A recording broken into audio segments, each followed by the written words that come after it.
Hey guys, welcome to G V Educare. ಇವತ್ತು ಕೋರ್ಟ್ದು final decision ಏನಾಯಿತು ಅಂತ ಈ ವಿಡಿಯೋಲ್ಲಿ ತಿಳ್ಕೊಳ್ಳೋಣ.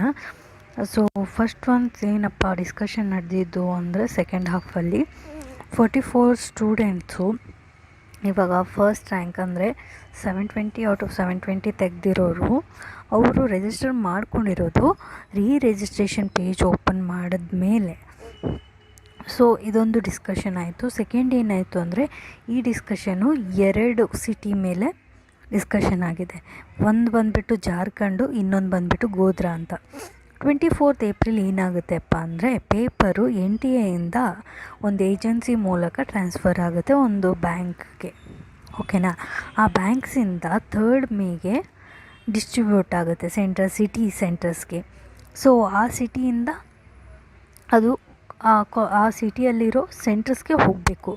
ಸೊ ಆದರೆ ಏನಾಗಿದೆ ಅಂದರೆ ಜಾರ್ಖಂಡಲ್ಲಿ ಅವತ್ತು ಬ್ಯಾಂಕ್ಗೆ ಪೇಪರ್ ಹೋಗಿಲ್ಲ, ಸೆಂಟ್ರಲ್ಲಿ ಲೀಕ್ ಆಗಿಬಿಟ್ಟಿದೆ ಪೇಪರು.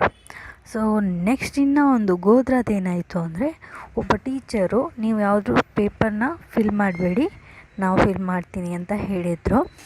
ಇದರ ಮೇಲೆ ಡಿಸ್ಕಷನ್ ನಡೀತು. ಸೊ NTA ಅವ್ರು ಏನು ಹೇಳ್ತಾರೆ ಅಂದರೆ ಅವರು ಅವತ್ತೇ ಅರೆಸ್ಟ್ ಮಾಡಿಬಿಟ್ಟಿದ್ರು ಆ ವ್ಯಕ್ತಿನ. ಸೊ ಇಲ್ಲಿ ಯಾವ ಸ್ಕ್ಯಾಮು ನಡೆದಿಲ್ಲ ಅಂತ ಅವ್ರು ಕನ್ಕ್ಲೂಷನ್ ಕೊಡ್ತಿದ್ದಾರೆ.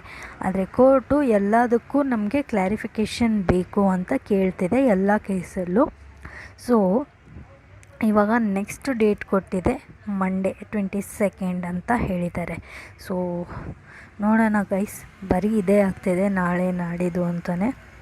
So stay tuned. ನೀವು ಪ್ರಿಪೇರ್ ಆಗ್ತಾಯಿರೋರು ಪ್ರಿಪೇರ್ ಆಗಿ. So thank you very much for watching. Share ಮಾಡಿ, ಲೈಕ್ ಮಾಡಿ, ಸಬ್ಸ್ಕ್ರೈಬ್ ಮಾಡಿ. Thank you.